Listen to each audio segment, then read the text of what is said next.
Hey hey hey!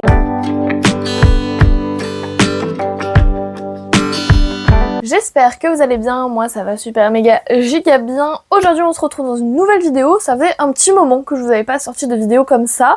Mais je voulais absolument pas quitter le mois de mai sans vous clore les avis lecture que j'avais à vous faire. Du coup, vous l'avez deviné, il s'agit bien d'un point lecture. J'ai au final pas énormément lu pendant le mois de mai. C'est un des mois préférés en termes de challenge lecture, c'est le mois de la fantasy.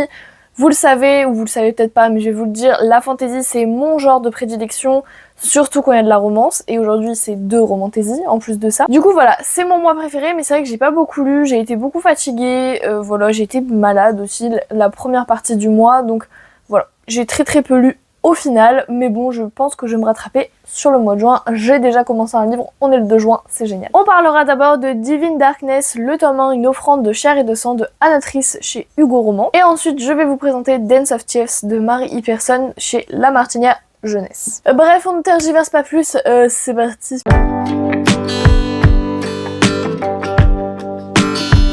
On commence avec Divine Darkness, une offrande de chair et de sang de Anatrice chez Hugo Roman. Comme vous pouvez le voir, j'ai mis un petit post-it, voilà, il y a une scène. Alors, la scène est excessivement glauque, mais en fait la réplique dans la scène m'a fait énormément rire. Bref. On va être dans un monde où il y a eu une guerre, il y a des années de cela, une guerre entre les humains et les Phaedras. Les Phaedras, c'est un petit peu comme des dieux. Vous allez avoir par exemple Night, Sun, dieu de la nuit, dieu du jour. Vous avez Sélénée, vous avez la déesse de l'amour. Enfin, vous avez plein de dieux et déesses différents qui, à l'issue de cette guerre où les humains se sont rebellés contre eux, ils sont restés à la surface et les humains sont restés sous terre. Et donc ils sont confinés sur terre, ils n'ont pas le droit de sortir. Nous, on va suivre Danae. Danae, elle est la princesse de ce royaume souterrain. C'est la princesse de ces fameux royaumes souterrains. C'est vraiment un peu la figure de la rébellion, dans le sens où elle est clairement pas d'accord avec la façon dont son père gouverne. Il est clairement en train d'appauvrir la population.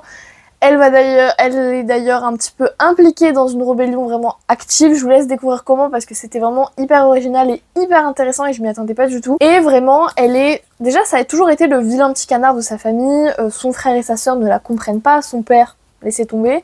Elle n'a plus de mère, sa mère est morte. Et Danae, elle a toujours senti qu'elle était vraiment différente de sa famille, déjà par ses idées, parce qu'elle n'est pas d'accord du tout pour reconnaître l'autorité absolue de son cher papa.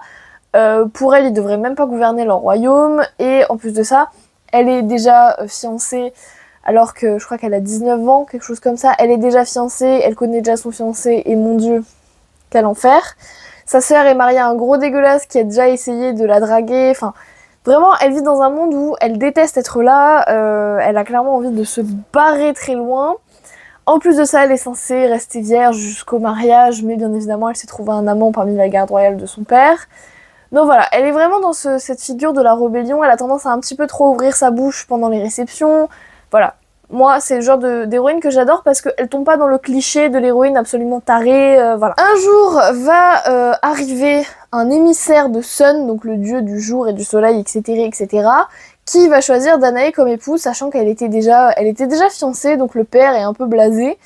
Mais on ne refuse rien à un Phaedras, surtout un Phaedras qui descend jusque dans je crois que ça s'appelle les Nations Unies souterraines, un truc comme ça, qui descend jusque sous terre pour aller chercher une simple humaine. Et c'est étrange parce que Danae, elle va tout de suite accepter de le suivre et elle va tout de suite éprouver presque de l'amour pour lui, elle va pas trop comprendre pourquoi. Après qu'il ait récupéré Danae de manière extrêmement facile, même nous lecteurs, on s'est dit mais c'est hyper louche, genre elle voulait pas se marier, elle voulait rester, et elle râlait, elle disait que ce dieu pour qui il se prenait d'exiger qu'une humaine le suive pour l'épouser, et tout d'un coup elle le suit comme ça, et limite elle est folle amoureuse, et elle se dit que c'est la seule personne qu'il aime sur Terre. Donc même nous lecteurs, on comprend qu'il y a un problème, et sur la route, nous allons avoir Night, le frère de Sun, et donc le dieu de la nuit, des ténèbres, etc., voilà, qui enlève Danae et qui lui explique tout simplement que Sun l'avait ensorcelée, et il lui propose même un marché après lui avoir révélé tout ça. Je ne vous spoile pas la nature de ce marché parce que ça a à voir avec plein d'éléments de l'intrigue qui seraient du spoil. Déjà, ce que je vous ai dit, l'arrivée de Sun et l'enlèvement par Night, c'est la première moitié du roman, ça n'arrive pas avant 200 pages, sachant que le roman en fait 400. Le début a été vraiment super long. En fait, c'était hyper intéressant d'être avec Danae. On n'est jamais sur le point de vue de Night. On n'est que, quand on parle de Night, enfin, sans qu'il y ait Danae, c'est un de ses serviteurs, entre guillemets, enfin son bras droit, qui nous écrit comme si c'était un historien, en fait, tout simplement, pour nous parler de Night. On n'a jamais le point de vue de Night. Je sais pas si ça va être le cas dans d'autres livres. Je pense pas.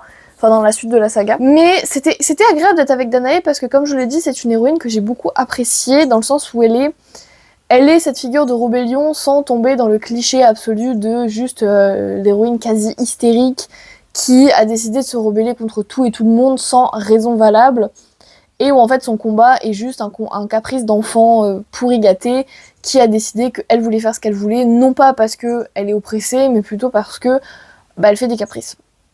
Là, pas du tout. Là, on sent très très bien que Danae, elle n'est pas à sa place dans sa famille. Personne ne l'aime. Sa sœur essaye tant bien que mal de la comprendre, même si on se rend compte qu'elle ne la comprend pas du tout. Et c'était quand même agréable parce que je pense qu'on n'aurait pas eu toute cette partie sur Danae. Elle serait certainement tombée dans le cliché. Et là, ça m'a aidé à l'apprécier avant même de l'avoir vue. Enfin, avant même d'avoir le cœur de l'intrigue, ça m'a permis de vraiment bien l'apprécier et de justifier ses combats et de justifier ses colères, et voilà. Donc c'est plus intéressant, c'est sûr, d'attendre aussi longtemps avant de nous parler de l'intrigue principale du livre, parce que comme ça on s'attache à Danae en fait, parce que on la voit valdinguer entre les décisions que les autres prennent pour elle, et quand elle arrive avec Night, plus personne ne prend de décision pour elle. Donc elle est beaucoup mieux là. Et voilà, comme je vous le dis, ça justifie vraiment ses idées, son combat et sa colère, entre guillemets. S'il n'y avait pas eu toute cette partie énormissime dans les royaumes souterrains avant l'arrivée de Sun et même avant l'arrivée de Night, je pense que je l'aurais détesté et j'aurais dit encore une de ces héroïnes faites dans le cliché. Donc je pense que c'est très très très très bien qu'il y ait eu ça. Voilà. Ce que j'ai beaucoup aimé aussi dans l'intrigue, c'est alors on a le côté un peu mariage arrangé, même si au final on se rend compte que, étant donné qu'il est un petit peu ensorcelé, du coup, c'est pas vraiment arrangé parce qu'on a l'impression qu'ils sont fous amoureux. Mais c'est vrai qu'il y a un petit plot twist de... Elle se fait enlever par le frère de son fiancé. J'ai trouvé ça génial. Je savais pas du tout comment ça allait être mis en place et j'ai bien aimé la manière dont ça a été mis en place. J'aime beaucoup cette rivalité entre Sun et Night qui installe un côté très politique dans la fantasy. Comme je l'ai dit, j'adore les fantaisies politisées. Je trouve ça génial, bref. Et j'ai beaucoup aimé le fait, voilà, qu'il y ait ce petit twist on sorte en fait de la proximité forcée, le mariage arrangé, etc., etc. On sort de... en fait, je pensais que ça allait arriver beaucoup plus tard que ça, en plus de ça. Donc vraiment, j'ai beaucoup aimé ce plot twist un petit peu, qui est intéressant. Alors qu'on sait dès le résumé, je vous ai un peu spoilé, mais c'est le but du livre, en fait, d'aller vers Night. Le but, c'est pas de rester avec Sun, vraiment pas. Il m'insupporte, Sun, et a raison. Voilà. Il est insupportable. Il pense, en fait, il est très différent de Night, et c'est fait exprès, hein, jour et la nuit, comme on dit, bref. Il y a vraiment ce côté, en fait, il se sert de la magie pour séduire les gens, et non pas, enfin, personne ne l'aime pour ce qu'il est vraiment, il les aime juste parce qu'il utilise la magie sur eux. Et Night est à l'opposé de ça parce qu'il n'a jamais utilisé une seule fois la magie sur Danae. Et faut savoir qu'à part ce fameux enlèvement et les quelques révélations qu'on va avoir tout au long du roman sur pourquoi Danae a été convoitée en fait à la base par Night et Sun, parce que dès le début on se rend compte que Night l'a convoitée bien avant que Sun n'arrive. Et du coup on va nous expliquer dans la fin du roman pourquoi est-ce qu'on l'a convoitée. Du coup le roman reste assez plat en termes d'intrigue. En fait ce qui est très intéressant dans ce roman, c'est pas les événements, l'action. En fait il n'y a pas réellement d'action. Il y en a, franchement il y en a. Il y en a, mais c'est pas des passages clés dans le sens où on n'apprend rien. Enfin si, des fois oui. Mais le plus intéressant en fait c'est vraiment les intrigues sous-jacentes entre guillemets, les intrigues qui ne sont pas de l'action, qui sont juste des faits de l'univers et des pourquoi, du comment, etc. Ce livre est plus intéressant pour les révélations qu'on y fait et les choses qu'on y apprend, du type qui est vraiment Danae, qu'est-ce qu'elle fait là, pourquoi est-ce que tout le monde la convoite, et qu'est-ce qui se passe dans les royaumes des Phaedras.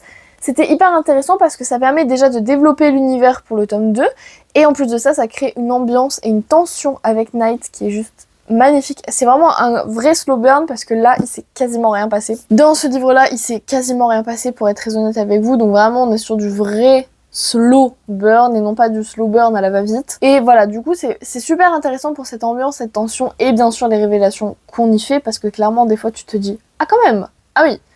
mais encore. La fin aussi pareil, vous avez juste un tout petit chapitre sur...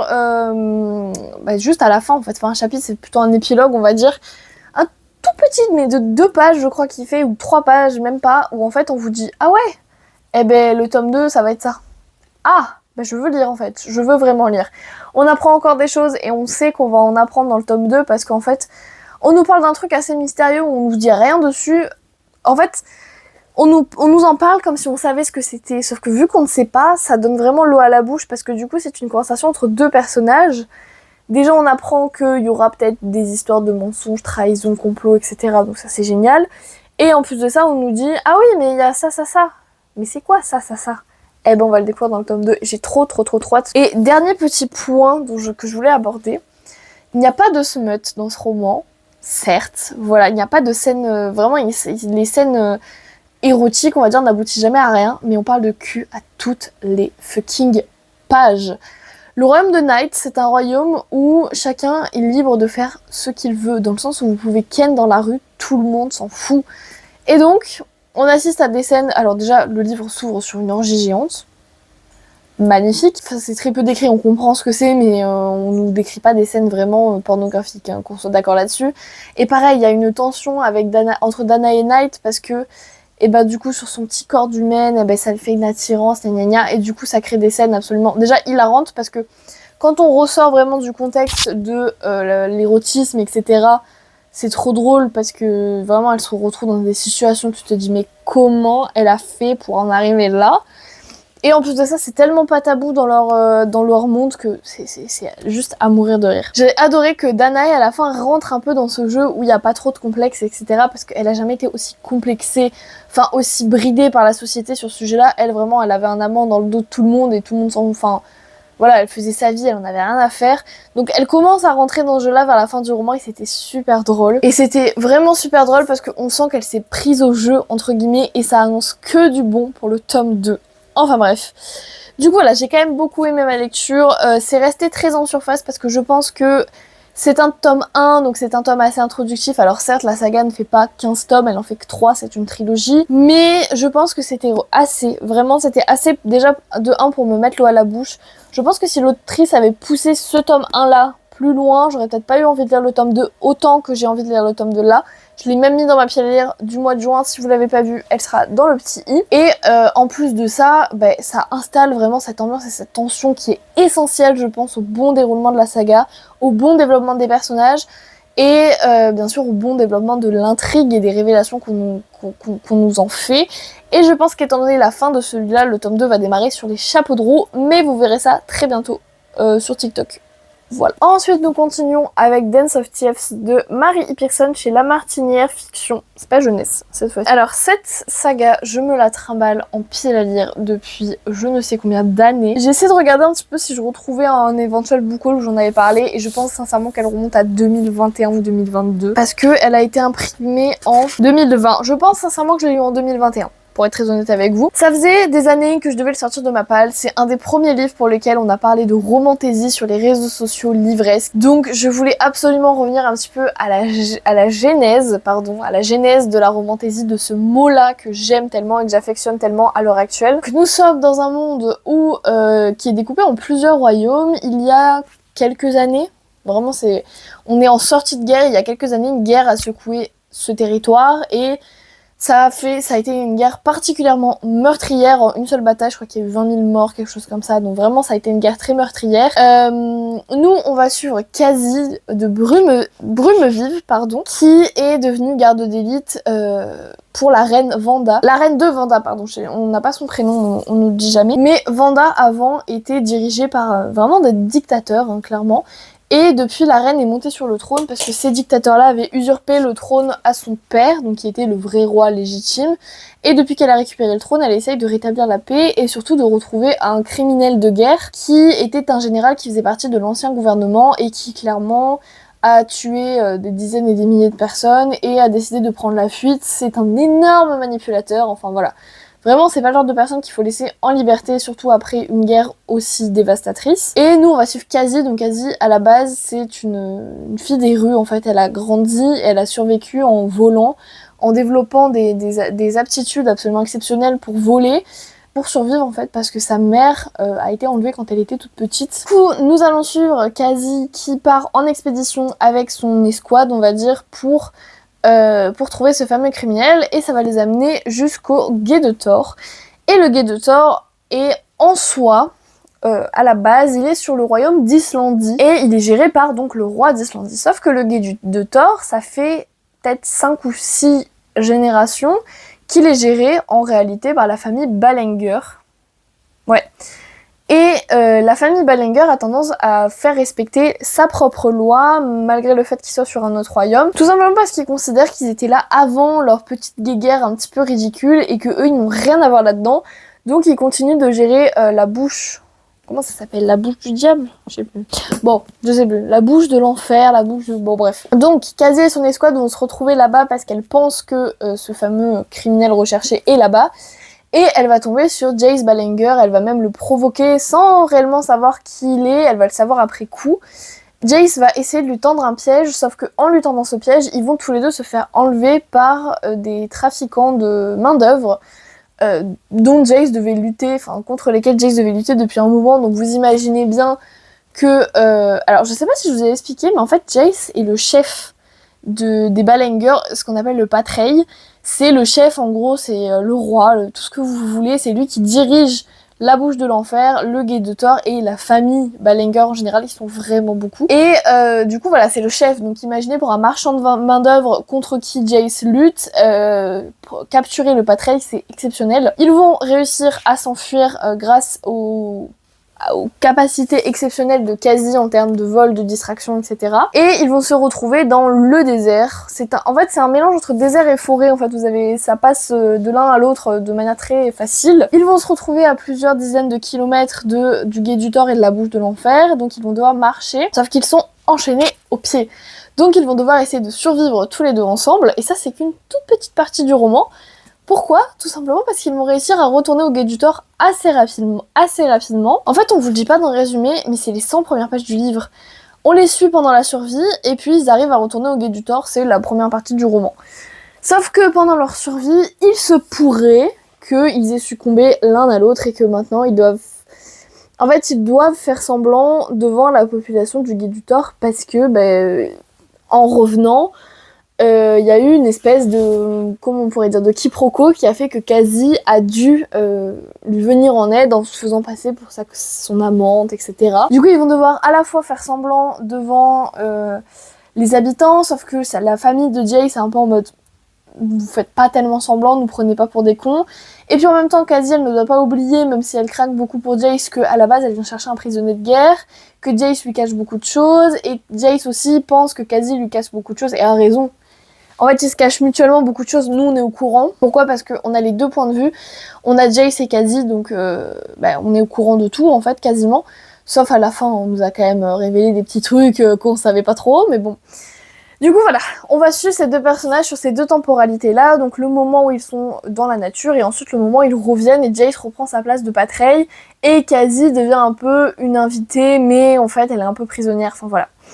Bref. C'est tout pour le résumé, après je vais vous spoiler. En fait je comprends pas pourquoi ils vous mettent pas dans le résumé qu'ils survivent et Enfin c'est pas tout... J'ai cru moi au début que le roman c'était vraiment le désert. Pas du tout, ils reviennent au Guet du Thor super vite, genre vraiment super vite. Bref. Du coup, qu'est-ce que j'en ai pensé? Alors tout d'abord, sachez que je me suis beaucoup attachée aux deux personnages.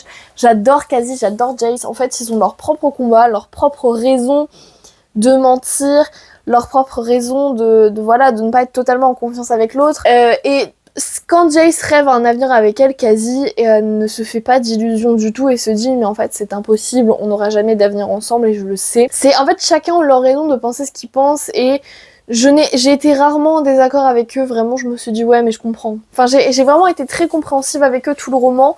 Je pense que c'est le point de vue alterné qui aide beaucoup à comprendre la situation de l'un et la situation de l'autre. Parce que vraiment, chez Cassie, on a toute cette souffrance qui ressort de sa vie dans les rues, sa vie dans ce royaume qui était géré par des dictateurs et où la peur, en fait, régnait clairement. On se doute un peu que les trafiquants de main-d'œuvre qui kidnappaient les gens, c'était clairement... ils étaient peut-être en bisbise avec le gouvernement, donc voilà, on se doute que c'était vraiment un climat de peur constante. Et on a Jace qui vient de perdre son père, c'est un événement important, vraiment le premier chapitre sur Jace, c'est son père sur un lit de mort. Il vient de perdre son père, il vient de devenir le Patreil, du coup ça se fait par une succession de père en fils. Et Jace en fait il ferait tout pour sa famille et il ferait tout pour ce tout petit territoire qui n'est à la base pas à lui, mais dont il se soucie plus que le roi qui se contente de vivre dans l'allégresse, etc.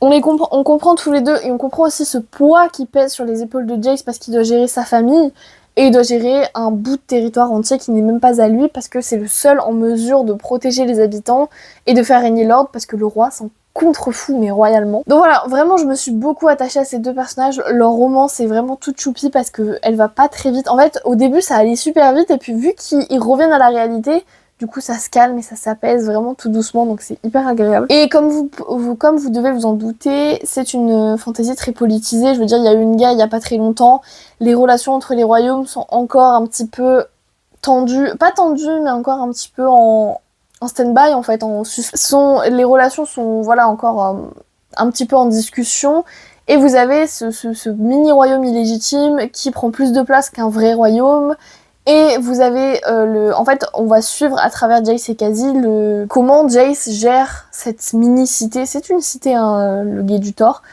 de Thor, pardon, c'est une cité. Comment Jace en fait gère son territoire, et la manière dont il se fait respecter, la manière dont il se fait aussi aimer par le peuple entre guillemets. Et on sent quand même que ça touche profondément Kha'Zix parce qu'il y met du cœur en fait dans ce qu'il fait, il le fait pas juste pour des raisons politiques. Donc ça a été aussi hyper intéressant. À la fin, on appuie vraiment le côté politique parce qu'on va rencontrer la fameuse reine dont on nous parle tout le roman. Je vous explique pas pourquoi, comment, vous comprendrez en lisant. Alors la fin, ça m'a paru un petit peu rapide, très sincèrement. Alors, pour remettre en contexte, on nous parle tout le roman du fait que la reine est profondément bienveillante, que la reine n'est pas comme l'ancien gouvernement, et que la reine est sage et bienveillante, et voilà, il faut juste pas l'énerver, mais si tu lui parles si tu es diplomate avec elle, elle sait être diplomate en échange. Et la fin s'explique aussi par le fait qu'on nous parle du fait que la reine, beaucoup de faits, la reine est profondément juste, bienveillante, et ne veut que le bien de tous les habitants, même des gens qui ne sont pas dans son royaume.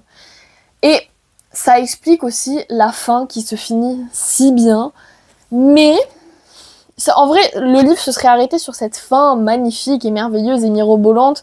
J'aurais dit, c'est un petit peu une chouille facile, franchement, que ça se finisse aussi bien.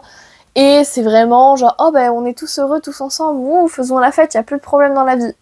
Alors qu'il y a 5 minutes, ils étaient dans la grosse merde, mais bref. Et là, l'épilogue, comme dans l'autre, l'épilogue qui fait « Coucou, vous m'avez oublié ? Moi non !» Et on est dans la merde pour le tome 2. Voilà, on est de retour dans une nouvelle merde, parce que je pense que c'est une merde dont on parle là-dedans, mais qu'on n'a pas eu le temps de développer parce qu'il y avait d'autres merdes à gérer. Et là, du coup, il faut gérer la nouvelle merde. Enfin, la merde d'avant, enfin, vous avez compris. Bon, bref, ça fait beaucoup de fois le mot merde, on va peut-être se calmer. Donc voilà, j'ai trouvé ça un peu facile, et en lisant l'épilogue, je me suis dit, ouais, d'accord, il fallait juste clore une intrigue pour continuer celle qu'on suivait en parallèle. Ok, il n'y a pas de souci, je me prépare pour le tome 2, il n'y a pas de problème. J'ai trouvé la première fin un peu facile, mais au final, quand on lit les résumés du tome 2 en ayant fini ce livre, et quand on lit l'épilogue, on se dit, ok, j'ai compris pourquoi c'était si facile, parce que la suite ne le sera pas, donc il fallait bien un peu de facilité. Alors, je voulais aussi vous parler de l'univers. Comme vous avez vu, peut-être pour le résumé, je me suis un petit peu emmêlé les pinceaux. Mais c'est un univers qui est très complexe. D'ailleurs, j'ai regardé plusieurs avis sur des sites comme Booknote, Babelio, etc. Et beaucoup parlent d'un livre avant cette saga qui permettrait d'expliquer l'univers, donc par la même autrice, hein, bien sûr, mais qui serait dans le même univers et qui permettrait de le mettre en relief, en fait, pour mieux le comprendre. Alors, pour être très honnête, je suis assez d'accord avec beaucoup d'avis qui disent que même si on n'a pas lu ce livre-là, c'est très compréhensible. En fait, au début, on est un peu perdu, on sait pas trop de quoi on nous parle, et puis au fur et à mesure, plus on est pris dans l'histoire, plus on comprend les enjeux, plus on comprend les royaumes, plus on comprend la guerre qui a eu lieu, plus... Voilà. C'est en lisant qu'on va comprendre, parce qu'on va se plonger dans l'univers et on va s'en imprégner, et ça va être beaucoup plus simple pour nous de tout comprendre. Du coup, voilà, au début, il faut s'accrocher, vraiment. Moi, j'ai lu 50 pages et je me suis dit, ok, je m'arrête à 50 pages, je me repose et après, je retournerai dessus. Parce qu'en fait, c'était pas possible d'avancer concrètement. Vraiment, j'étais bloquée parce que je comprenais pas du tout. Je me suis dit, ok, je vais aller me poser, je reprendrai plus tard. J'ai bien fait parce qu'en lisant les 100 pages d'après, en fait, on comprend l'univers. Pourquoi ?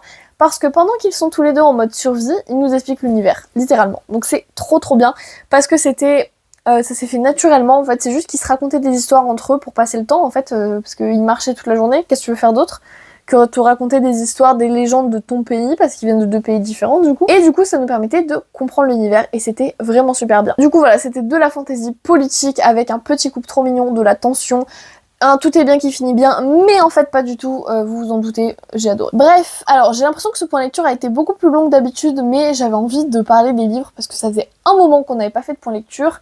Du coup voilà, comme je vous l'ai dit, je voulais pas clôturer le mois de mai sans clôturer mes lectures du mois de mai. C'est les 2 dernières que j'ai lues au mois de mai, comme ça au moins le prochain point lecture c'est que le mois de juin et c'est trop bien. J'espère que cette vidéo vous aura plu, moi je vous dis à très bientôt, passez de très bons moments, de très bonnes révisions, de très bonnes épreuves. Bonne chance à tous, vous allez tout défoncer, de très bonnes lectures et je vous dis à très bientôt. Ciao!